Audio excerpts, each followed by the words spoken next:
You ask Tiger to calculate. This deals with the order of operations. The final result is 226.917. Let's solve it step by step. Perform any multiplication or division, from left to right.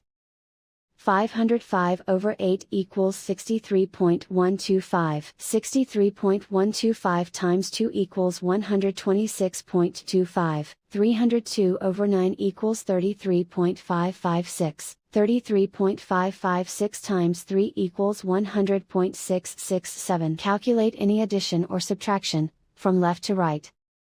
126.25 plus 100.667 equals 226.917, and so the final result is 226.917.